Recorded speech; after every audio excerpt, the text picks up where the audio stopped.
നമ്മുടെ പ്രിയങ്കരനായ മോഹൻദാസ് കരംചന്ദ് ഗാന്ധി അഥവാ ഗാന്ധിജി വലിയ ശാഠ്യക്കാരനായിരുന്നു.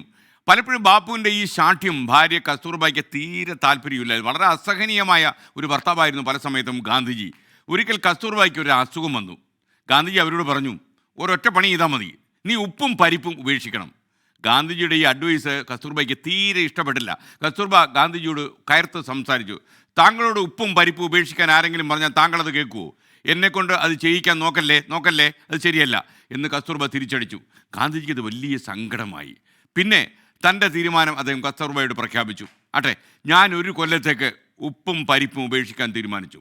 കസ്തൂർബയ്ക്ക് അത് രണ്ടും ഉപേക്ഷിക്കാതിരിക്കുകയോ ചെയ്യാം, അത് നിൻ്റെ പൂർണ്ണമായ ഇഷ്ടം എന്ന് ഗാന്ധിജി പറഞ്ഞു. കസ്തൂർബയ്ക്ക് വലിയ സങ്കടമായി. തനിക്ക് വേണ്ടി ഉപ്പും പരിപ്പും അത് ഉപേക്ഷിക്കാൻ തീരുമാനിക്കുക, വല്ലാത്തൊരു റിപ്പൻറ്റൻസ്, ഒരു പശ്ചാത്താപം കസ്തൂർബ ഇങ്ങനെ അലട്ടാൻ തുടങ്ങി. അപ്പോൾ ഒരു ദിവസം കസ്തൂർബ പറഞ്ഞു, അങ്ങയുടെ സ്വഭാവം നന്നായിട്ട് എനിക്കറിയാം, എന്നിട്ടും ഞാൻ അങ്ങയെ ധിക്കരിച്ചത് വലിയ തെറ്റായിപ്പോയി. ഞാൻ ഇനി പരിപ്പും ഉപ്പും കഴിക്കത്തില്ല. പക്ഷേ അങ്ങയുടെ വാക്ക് അങ്ങ് മടക്കിയെടുക്കണം. അങ്ങ് കഴിക്കത്തില്ല എന്ന് പറഞ്ഞില്ലേ, അത് മടക്കിയെടുക്കണം എന്ന് പറഞ്ഞു. ഗാന്ധിജി പക്ഷേ അദ്ദേഹം പറഞ്ഞ വാക്കുകളിൽ നിന്ന് മാറാൻ തയ്യാറായില്ല. അതായിരുന്നല്ലോ ഗാന്ധിജി. വാക്കും പ്രവൃത്തിയും തമ്മിൽ ഒരു വലിയ യോജിപ്പായിരുന്നു ഗാന്ധിജിയുടെ ജീവിതം എന്ന് പറയുന്നത്. അപ്പോൾ ഇങ്ങനെ അദ്ദേഹം പക്ഷേ ഇത് ഉപേക്ഷിച്ചില്ലെന്ന് മാത്രമല്ല, ഈ ഒരു കൊല്ലം ഉപ്പും പരിപ്പും കഴിക്കേണ്ട എന്നുള്ള തീരുമാനവുമായി അത് മുന്നോട്ട് പോയി. അപ്പോഴാണ് അദ്ദേഹത്തിന് ഒരു ഐഡിയ തോന്നിയത്.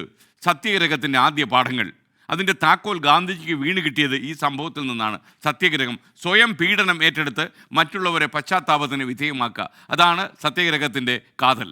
സ്വന്തം ത്യാഗം കൊണ്ട് മറ്റുള്ളവരുടെ ഹൃദയം തൊടാൻ കഴിയുമെന്ന് ഗാന്ധിജി കസ്തൂർബായ്ക്ക് കൊടുത്ത ഈ അഡ്വൈസിലൂടെ മനസ്സിലാക്കി.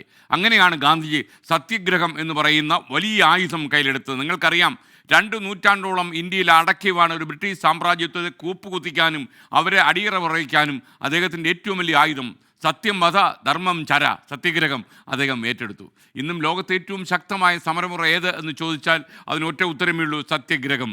എന്നുവെച്ചാൽ സ്വയം സഹനം ഉണ്ടാകുക, പീഡനമേൽക്കുക, മറ്റുള്ളവരെ പശ്ചാത്താപത്തിന് വിധേയമാക്കുക. അതിൻ്റെ ആദ്യ പാഠങ്ങൾ ഉണ്ടായത് ഈ കുടുംബ പ്രശ്നത്തിൽ നിന്നാണ് എന്ന് മനസ്സിലാക്കുക. അപ്പോൾ ഈ ഉപ്പുപരിപ്പ് തർക്കത്തിൽ നിന്നാണ് ഏറ്റവും വലിയ സത്യഗ്രഹ സമരമുറ ഉണ്ടായത് എന്നത് ചിലപ്പോൾ ചില പ്രേക്ഷകർക്കെങ്കിലും ഒരു പുതിയ അറിവായിരിക്കും. അപ്പോൾ ഉപ്പും പരിപ്പും നയിച്ചത് വലിയ സത്യഗ്രഹ സമര പരിപാടിയിലും അതുവഴി വെള്ളക്കാരൻ്റെ തകർച്ചയിലേക്കും ആണ്. സൂര്യൻ അസ്തമിക്കാത്ത അവൻ്റെ സാമ്രാജ്യത്തിൽ സൂര്യനെ അസ്തമിപ്പിക്കാൻ ഗാന്ധിജിക്ക് കഴിഞ്ഞു എന്നുള്ളതാണ് ഏറ്റവും പ്രധാനപ്പെട്ട കാര്യം.